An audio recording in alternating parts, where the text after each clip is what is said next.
Good evening, everybody. Welcome to Dan United. I hope everyone's having a fantastic evening.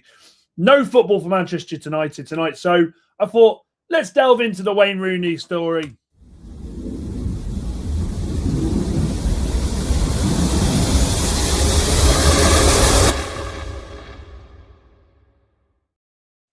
Yes, I hope everyone's doing well. I hope everyone's having a fantastic evening. Let me pop a microphone on. Yes, so look, we've all seen the comments. We've all seen the stories. And do you know something? It's a welcome change from all of the misery, all of the doom and gloom of ex-players being absolute arseholes to us. And I thought, do you know something tonight? Let's do something different, okay? We don't have European football. We know this. We're very upset about this. So I thought, let's do something different. So Wayne Rooney, we will talk about Casemiro as well, of course. Wayne Rooney come out in an interview with Theo Walcott, and Theo Walcott did the whole, this Arsenal team, blah, blah, blah, blah, blah, blah, blah, blah. They're doing incredible. Arsenal fans will remind you so many times that they are incredible. They will remind us of it every single fucking week at the moment because for some reason, no one wants to do anything in this league. But the interesting thing was, he said to Wayne Rooney, how would your team of 08, and he did pay homage, he did give praise. He said, how would the team of 08 do against the Arsenal team of now? And Wayne Rooney, for a pundit and for an ex-player, and we have had a lot to say about ex-players recently with the way that their thought processes work, with how they are. But he quite frankly said, we batter them. And I sat there today and I thought, do you know something? We can talk about Carrick, we can talk about the news, but it's a really good conversation. It is. When you deep it, when you look at it, when you look at the players Arsenal have got, when you look at that 08 side, which for me is only second to the 99 team, I will say that, I thought it's worth a conversation. So I thought, let's do this tonight. I've got some screenshots of the teams. We're going to have a conversation, and I think it's going to be a really fun one. Really fun one. So before we do that, make sure you hit the like button. Make sure if you're new, you subscribe as well. We are so close to 1,400 subscribers. That would be incredible. I believe we are 5 away. Wahaha! Who is number 5? Give me a number 5. So yeah, we're going to go through it now. Before we do, I'm gonna say this off straight away. I'm actually glad that we saw the news today that Casemiro come out and said what he said. Okay. I am glad that he has come out and said, goodbye, Manchester United. Once a red, always a red, blah, blah, blah. Yes, love that. Yes, brilliant. Love it. See you. Bye. I was happy that he said that because Manchester United, over the years, have had a very, very, very, very, very odd way of doing the stupid thing. And the stupid thing with him would have been, unless he was willing to drop down to 150k, 200k, in my eyes, 200k would be far too much anyway. I would not want to pay him 350 grand a week at his age. He's 34 soon. I wouldn't like to see Manchester United do that. So I think it's actually really good news that he's come out today and said, see you later, guys. Thank you for the memories. I actually think it helps us now in the summer. I think Manchester United now realise that with Ugarte, we know is not good enough. With Casemiro going, that there is going to have to be a mass overhaul of that central midfield. So, look, it opens up the door now. I personally think Manchester United won't steal a march in any of the big midfielders we've been linked with. So I don't expect us to go and look at an Anderson yet. I don't expect us to try and bring a Baleba in. And I certainly don't expect us to bring a Wharton in. But what it does do is says, right, Manchester United in the summer, we know where we need to rebuild. We know what we need to do. I've seen a lot of you say about Cole Palmer. I jokingly said that at work today. I can't see it. Cole Palmer leaving Chelsea. Chelsea notoriously are very hard to deal with. They would want stupid money. Cole Palmer to Manchester United, it's not going to happen yet. It could happen in a couple of years, but at the moment, I don't see it happening. So, look, I wanted to get that off my chest straight away. Casemiro, thank you very much. You have been a don in some games.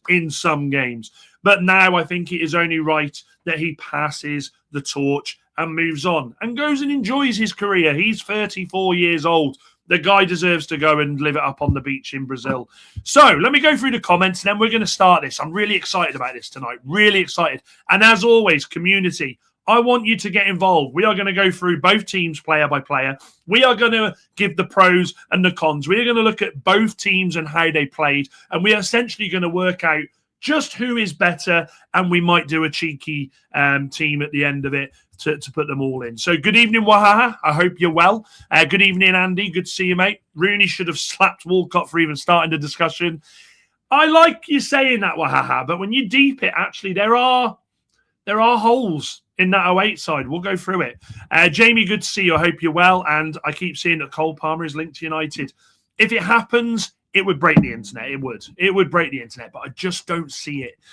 Don't be ridiculous, Dan. This Arsenal team has nothing on our 08 team. I think it has aspects. I think there's players in there.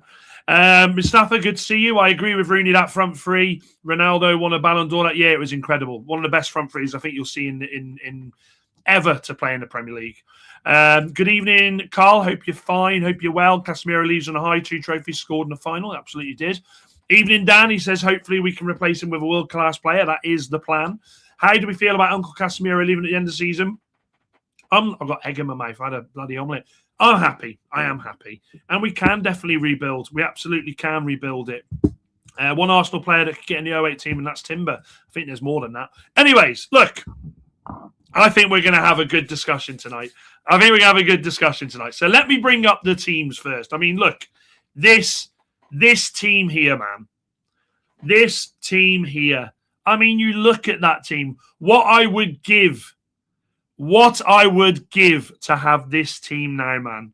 You've got a Wayne Rooney in his prime. You've got a Ronaldo in his prime. You've got Patrice Evra, one of the best left-backs to play in the league. Michael Carrick, the most underrated midfielder, I think, to play in the Premier League.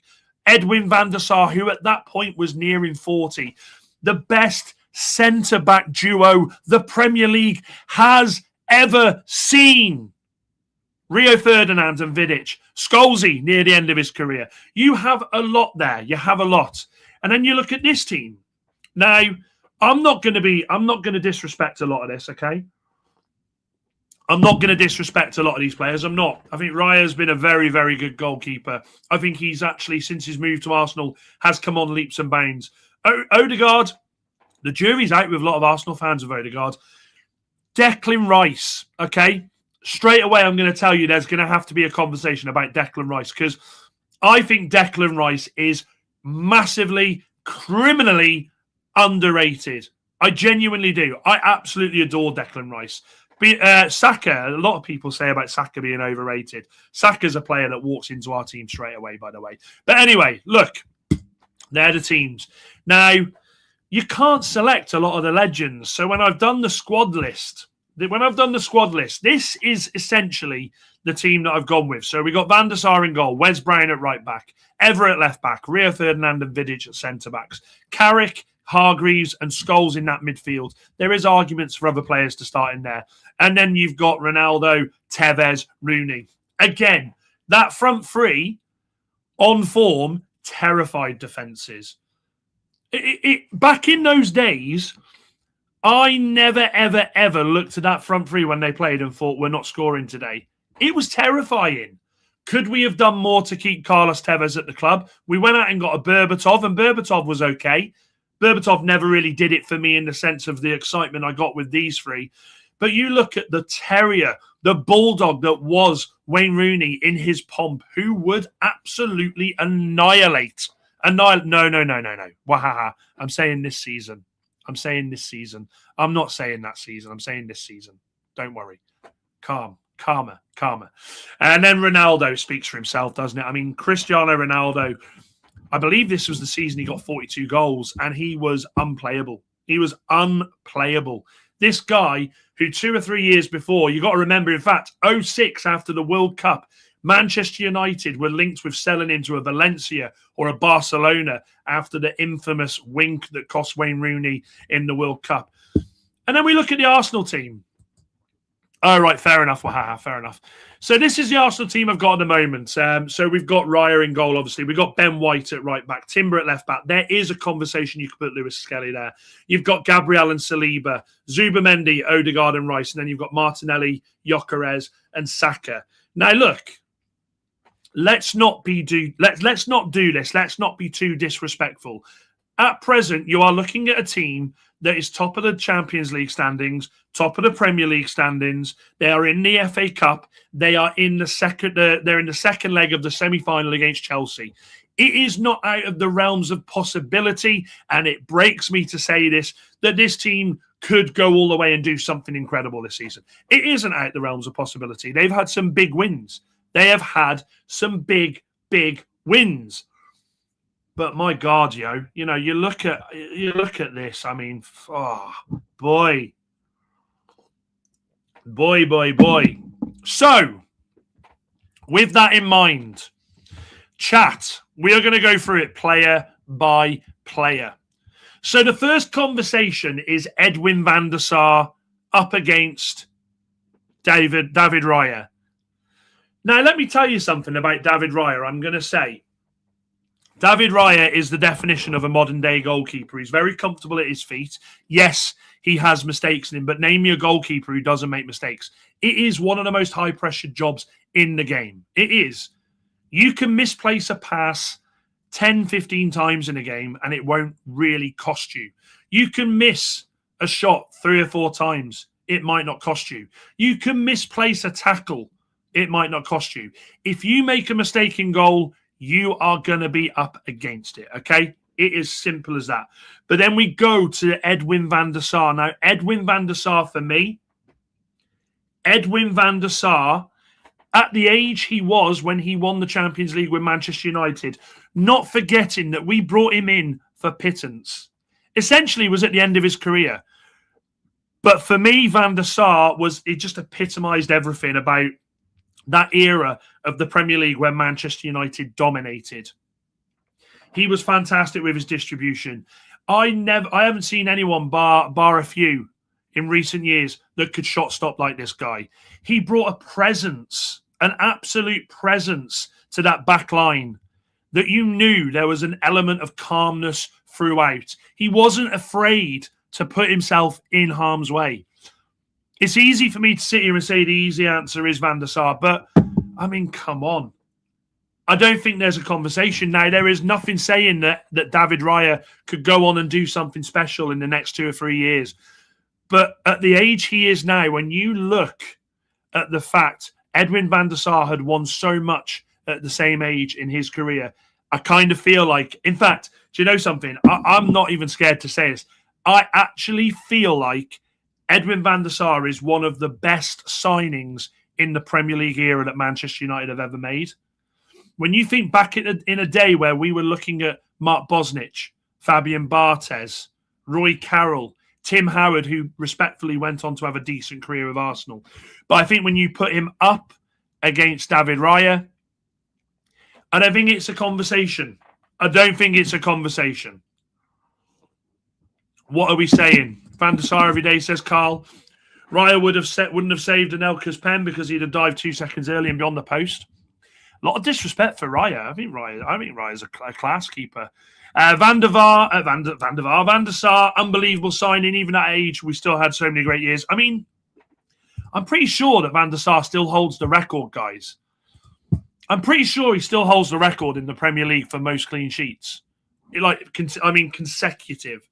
I'm pretty sure he does. What's this conversation about Saka I'm missing? Saka, for me, is too inconsistent. I've seen that one. Saka walks in over Ronaldo. I think you've all mistaken what he said there. I think you've all mistaken. I think I've said, I'm backing you here, Mustafa. I've said Saka walks in the team, meaning this season. He is talking about Saka walks in over Ronaldo. No, for me. So I think we can all clarify that he's not saying that. We'll come to Berber. Van der Sar Van der Sar penalty shootout. He wouldn't be allowed to do what he did back then. Nowadays, you're not allowed to do anything in goal anymore. Okay, so this is where the next conversation. I think Arsenal have one up on us, because I know on here we've got him at left back, but Timber is a right back, and let's be honest, chat, he's a fucking good right back as well. I actually think Timber is levels above Wes Brown. Like, Wes Brown in that season, you've got to remember, Wes Brown's a centre-back who went to right back to help us out because Gary Neville, throughout that season, was injured, was constantly injured, constantly out of the team. One thing I will say is Wes Brown did develop a fairly good relationship with Ronaldo, and I enjoyed watching it. But when you look at levels of the way that people play, I don't really look at Wes Brown as being someone who was a mainstay at right back that you looked at and said, this guy, he was incredible for us. So I actually feel like I think we can confidently say that Timber, who is still not far into his career. What is he, 23, 24? Timber, I think, is light years above Wes Brown. Light years above Wes Brown. And I again, so when we talked earlier on and I said comparing the sides and everyone, nah. This is why conversations need to happen. So for me, I think Timber at right back over Wes Brown, hands down, night and day, 8 days of the week, yeah? Twice on a Sunday. Let's have a look. Yes, Timber is quality. We're not doing it. We're not talking about Ruben here, Ben. Nice try. Timber can also play centre-back, so not any difference there. No, he's not, but I think he's a better centre-back as well. Better centre-back. Timber is better than Wes Brown, but will Timber ever have a Champions League final assist? He's playing in the Champions League at the moment, bro. Does Timber get into Arsenal team when everyone is fit, though? Yeah, definitely, Carl. You got to think Ben White has struggled this season, I think, to get in as many. And yeah, I think Gary Neville would have been in. But Gary Neville would have played in the final if he was fit. But I'm not going to use Gary Neville in the 08 side because he didn't play as much football. If I go back to the stats, in 08, how many games did he play? Pink Pony Club. Let me have a look. Gary. And also Gary Neville was 33 at that point. Let's have a look. In that season, Gary Neville played. Fucking hell, I thought I'd balls myself up there. Let me get the year up. Chat, if you know before me, let me know. But I don't remember him playing that many games that season. Let's go. 08, 09. Yeah, he wouldn't have played much football. He He retired soon after. Let's have a look. So that season he played 16 games in the Premier League, 4 in the Champions League, 29 in total. So yeah, I'm comfortable keeping Wes Brown, but I think Timber's incredible. White was destroyed by Arteta. He's done. Timber is also better with his finances. Ben, come on now. Wes Brown's one of ours. We can't do that. Right then, this is where it gets hard for Arsenal fans because look, left back, there's no conversation. Patrice Evra was an absolute beaut at left back. I remember Patrice Evra's debut against City, I think it was, and he was abysmal. And I remember thinking, we bought this lad from Monaco. I think it's time we shipped him back already. He was abysmal, couldn't get into it. But he grew into such a dependable, attacking, flary left back. I think everything he did was just perfect. The way that he combated that left-hand side of Manchester United up and down. He is our second best left back to have played for Manchester United in the Premier League era. Only second to Dennis Irwin. So when I look at the Arsenal left back situation, they're playing Timber there at the moment, but Lewis Skelly plays there. I'm sorry, chat, but there is no conversation to be had about Patrice Evra and a left back, anyone at Arsenal. That is solidified. Okay? Now, the next one, this is where I think Arsenal fans will have an argument. That is your centre-back partnership at the moment for Arsenal. And I must say, when fully fit, Gabriel and Saliba are a very, very, very, very good partnership. They complement each other fantastically. Saliba is a Rolls-Royce passing the ball out. He's very, very quick. Gabriel is the shithouse, but will also win everything. I think these two are incredible. And do you know something? If Arsenal could keep these two together, which I think they'll struggle to do if they don't win anything, if they don't go on and win a Premier League, I think they'll struggle to keep the both of them.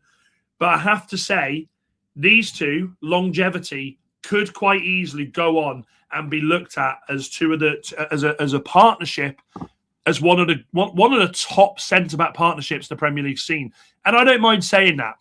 I haven't got my Arsenal hat on. I just appreciate the way that they play. I think that they look incredible. I think what they do with set pieces is phenomenal. I think there's a lot of trust in the team when them two are playing. You notice a difference in the way Arsenal's form is when they're playing and when they're not playing. So potentially, I think these two could go down as some of the best. I really do. I really, really do. And look, this season, if they do well, if they win a Premier League or a Champions League, well, then that conversation goes even further. But guys, I mean, fuck it. I mean, come on. Ferdinand and Vidic. For me, I'm biased. The best centre-back partnership I think the Premier League has ever seen. When you talk about two players and you look at the way that they mix, wow. Wow. They complement each other beautifully. Rio Ferdinand, so easy for this man to bring the ball down, calm it down, play the ball out from the back beautifully. Chips in with a couple of goals here and there. Beautiful. Then you look at Nemanja Vidic, chat. Nemanja Vidic. I still see some clowns out there telling me that the fucking Van Dijk is better than Vidic. I won't have that. I absolutely won't have that. Vidic won player of the season, yeah? A centre-back in an era where you had Torres absolutely on fire, when you had Wayne Rooney, when you had Ronaldo, when you had Thierry Henry, when you had Drogba, when you had Lampard, when you had Gerrard. Yeah? I'm missing loads of players out there. This centre-back, quite honestly, is the greatest centre-back to play in the Premier League, partnership-wise. There is an argument early on for Carvalho and John Terry, and I'd be willing to have that conversation with a Chelsea fan, but I just don't see how this centre-back partnership could even be looked at against anyone. Against anyone. I saw a stat the other day. They've got the most clean sheets as a partnership together in the Premier League playing together. That is everything I need to know right there. So against these two, I think Manchester United have that sewn up absolutely. So at the moment, the only player that gets in for me, he did win it twice, Ben, is Timber. Timber is absolutely. Now, again, I don't want you to think, and Jamie, I agree, they don't come close at the moment. They don't come close at the moment. They could end up going on and doing something special with this Arsenal team. They're both very young. They're not both very young, but they're both young enough to go and have 5 or 6 years still at the top. But, Carl, that's disgraceful, man. That's disgraceful. Vidic is a much taller Martinez. He was like the butcher he was. Shaw will hold Martinelli, mate. Maguire is fit right now. Arsenal needs a positive Man United squad. No, look. They could end up doing nothing. Absolutely. This is football. They could both end up doing absolutely nothing. One of them could leave and the other one could be abysmal. But I'm talking about potential. Potential, I am not going to sit here on this channel and say that Gabriel and Saliba don't have the potential to go on and be fantastic centre-backs and push themselves up the rankings of a centre-back partnership to play in the Premier League. I absolutely don't think there are. I will take that on board as well, by the way, Jamie. I will take that. No,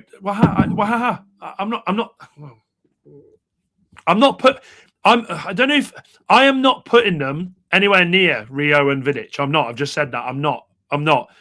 I'm just saying that I think potentially in a few years, there's a conversation for them to be looked at as a very good partnership.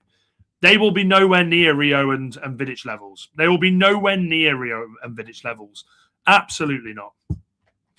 Now, this is where I genuinely feel like there is a conversation to be had here. In the 08 side, let's not talk about their past wins. We're talking about season against season. I'm one of the few United fans who, when I saw Jamie Carragher, let me come off this a second. Took myself off there. I was one of the few United fans where I saw the Carragher and Keano argument about when Carragher said, "I'm not putting Giggs in my 11 with Mane from the 99 season." I was one of the few fans that saw the argument for what it was. And I kind of looked there and I said, and I could understand what Jamie Carragher was saying. Now, I'm not saying that Mane, what I'm trying to say around this is the midfield three of that 08 season for Manchester United was quality. But I don't think it was inherently as good player for player as what Arsenal have now. I think there are arguments for I think maybe one of them to be in that Manchester United 08 side. I do. I absolutely do.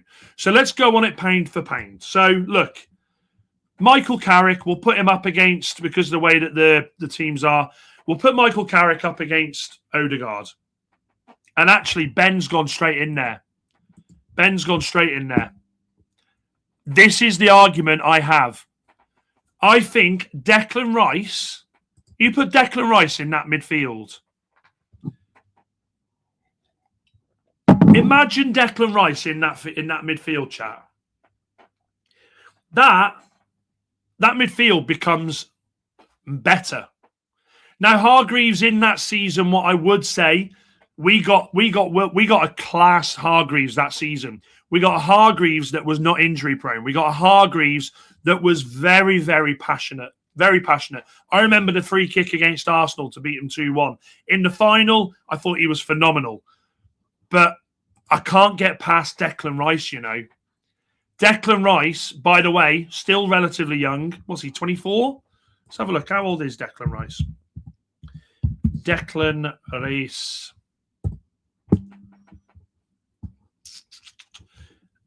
Declan Rice.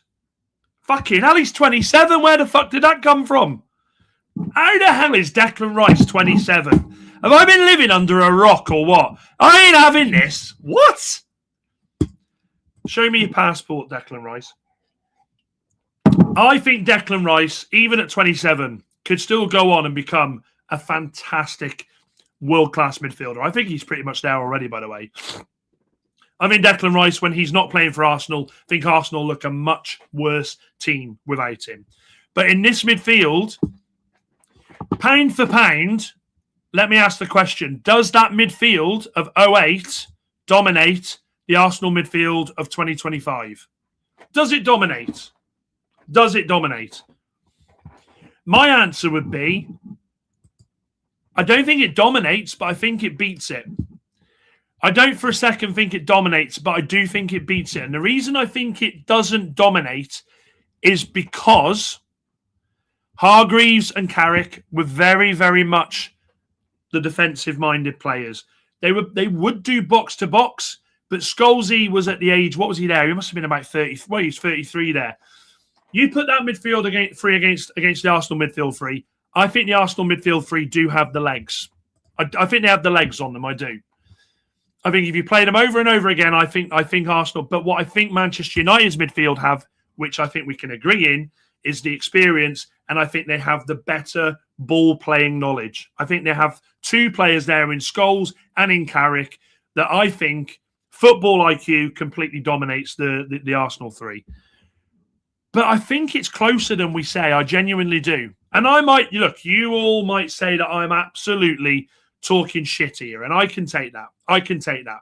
But I don't think it's as hard. I don't think it's as a flat out conversation as people might think. I think when you look at it on the basis of 08 and you look at it on the basis of 25, you go, United dominate them. And as a team, let's be honest, they absolutely do. That Manchester United team of 08 dominates them because the front three that Manchester United have, not one of that front three is getting in from Arsenal. There's no conversation to be had there. Saka is quality. I love Saka. But he's not getting in above Ronaldo. He's not getting in above Rooney. So when you look at it pound for pound, I think United absolutely batter them. I think they knock them off the park. But that midfield three, I don't think it's as straightforward as we think. I don't think it's as straightforward as we think. Rice over Hargreaves, I agree with that. He's class. Ollie wanted him at the board, went, no, thank you. We wouldn't pay the money. Wahaha just wants to beat up Walcott. And no, front three assurance, they absolutely are. Timber gets in, maybe Rice. I disagree. I think Timber and Rice get into that side. I think Timber and Rice are the two. Scholes would pistol over Odegaard. Yeah, I absolutely agree with that. Rice and Hargreaves as a conversation, I'd give you that. I don't think it's out of the realms, Wahar. I think it's pretty much sewn up, that is. Park, man. Park Ji-sung. Do you remember the conversation? Let me bring that off a second. Let me come back to the big screen. Let me go back to the big screen, the big boys. Do you remember the conversation that apparently, what was it? Fergie said the hardest conversation was to tell Park Ji-sung that he wasn't going to be involved in the final. I look at that 08 side and it just brings back sad memories because I think that's when we peaked as Manchester United. Like, I genuinely do. I do. 09, we lost to Barcelona in the Champions League. Then I think in 2012, was it? We lost again in the Champions League. I actually think 08 was just like peak for Manchester United. That season, we should have won the treble. We lost to bloody Portsmouth in the FA Cup due to a fucking penalty. And was it Kuchak? I think Kuchak got sent off. I'd stick with United 08 top three, but wouldn't be too upset for Saka over Tevez and play Rooney down the middle. Or would you play Ronaldo down the middle, Ben? Would you play Ronaldo down the middle? Let me have a look at Tevez's stats in the Premier League. Tevez's stats in the Premier League were decent, you know. They were decent. Let's have a look. 41 now, Tevez. Premier League. Okay, so Premier League, 202 appearances, 84 goals, 38 appearances. Not prolific by any means, but I think it's good enough, isn't it? When we talk about the defenses as well back then that he would have been playing against, I think there's a good conversation here. By the way, Ben, I think that's a really good conversation. That's his biggest mistake. Yes, it was absolutely Freelang Park. Ji-sung Park, so underrated. I tell you what, let me put this as a poll. Let me put this as a poll. Poll. Start poll. Who is... Oh, I love this. This is a good one. Who was more underrated at United? Park Ji-sung. I'm not spelling his name right there. Or Michael Carrick. Park Ji-sung or Michael Carrick? Who was the most underrated player? Who was the most underrated of the two? I think that's quite a tough question. Berber down the middle. He wasn't there in 08. He joined us at the start of the 08-09 season, didn't he? He wasn't there for the Champions League in that squad. He wasn't there, bud. Think back when then Ronaldo played better from the sides. His Real days was where he got better down the middle. Manchester United, honestly, I mean, let me just remind that.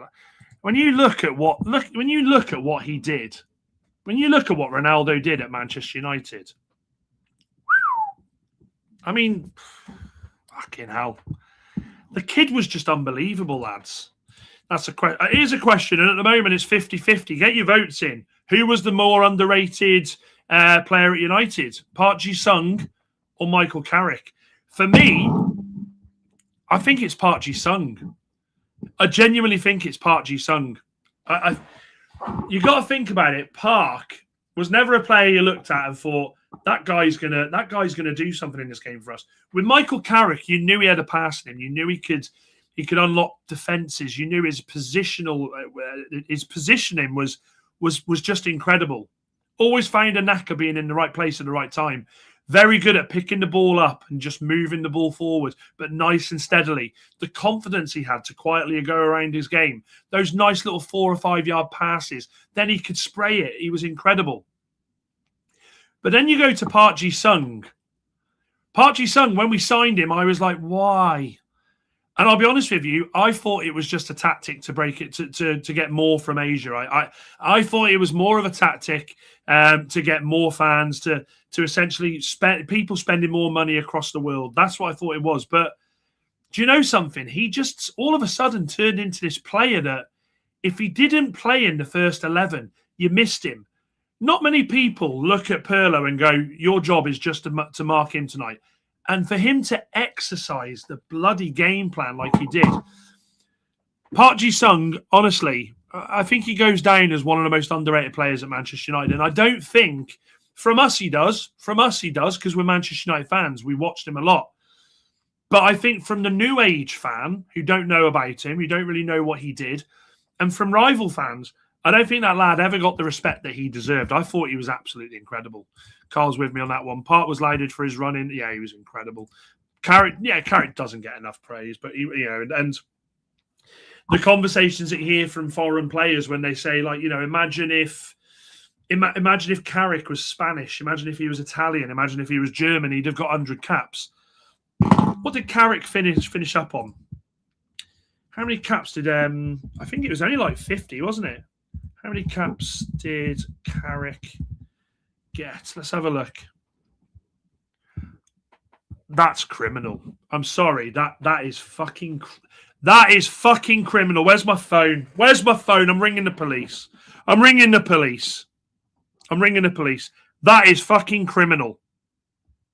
34 caps for England, Michael Carrick got. 34 caps over 14 years. That's basically 2 a year. Just over 2 a year. What on earth, man? What on earth? Holy shit. That's who would have been his managers then? Sven would have been his manager. God rest his soul. McLaren, less said the better. Capello. See, I'd have thought he'd have been a Capello guy, to be fair. Who else? Southgate. No, it's not Southgate. It would have been Hodgson, wouldn't it? That's crazy. That is disgusting. That is disgusting that Carrick only got 34 games. Do you know something, Ben? I was sat there looking, thinking, if I get this wrong, I'm going to be like her, ain't I? How many did Scholes have for England? Scholesy isn't as much as you think either, but he did play a lot early on. Scholesy was about 60, I think, wasn't he? 65, 70? 66. 66 caps, but you got to remember, Scholesy only played for 7 years for England. That's always 10 caps a year. Wow. It's because every manager tried to make Gerrard and Lampard work, which was always a disaster. I agree with that. Because none of the Lamps are Gerrard. Yeah, I agree. I absolutely agree. How many did Scholes get at left wing? Probably about 4 or 5. I remember Emil Heskey playing at left midfield for us. But guys, look, I think we're all in agreement here. I think we're all in agreement that Manchester United, 67% of you said Park Ji-sung, by the way. I think we're all in agreement here that Manchester United 08 against Arsenal 25. I think United would wipe the floor. I think it'd be 4-1. What score would you put? 08 versus 25. Get them in the comments. What would the score be? I'm going to go 4-1. I don't think Arteta would have a clue how to deal with Ferguson. I don't think he would. I think the way that we set up, the way that Manchester United played, I think you've got a Ronaldo in his prime, you've got Rooney in his prime, and you would say that Tevez was in his prime. I think 4-1. I think 4-1 easily. 4-1 easily. He was better than Lamps and Stevie. I don't think he was better. I'm not sure about that. I'm not sure, Jamie. I don't think he was better. I think Steven Gerrard was incredible. Lampard's goal scoring was ridiculous. Ben says 8-2. 3-1 says Carl. 2-0 easy says Wahaha. I've gone 4-1. 4-1 for me. Conversations that sometimes need to be had. This was one of them tonight. Pundits, ex-players of Manchester United that have been in the news this week for being very, very gobby and having the wrong thing to say. I think Wayne Rooney was absolutely justified to say we batter them. Guys, thank you for sticking with. Look, tomorrow night will be the preview for the Manchester United against Arsenal game. I'm excited for that game. I honestly think we're going to go there and get a point, but we'll see. Jamie says 4-0. Good lad. But I'll be back with Kev tomorrow night, although Kev, I think, is trying to go to the pub tomorrow night, so Kev might not be with us for the stream. But if he is, fantastic. But look, thank you very much for sticking around. Bit of a random one tonight. I like doing these random ones. Make sure you hit the like button. Make sure you hit the subscribe button. If you're watching it on playback, if you don't agree with what we've said, make sure you put a comment in there. I'd be intrigued to see what you think. But for me to close, I think Timber and Declan Rice are the only players that get in this Manchester United side. The rest of them, nah, definitely not. Dan United, Kev United's not here. Dan United, Brian Brigade, Manchester United 08. Oota!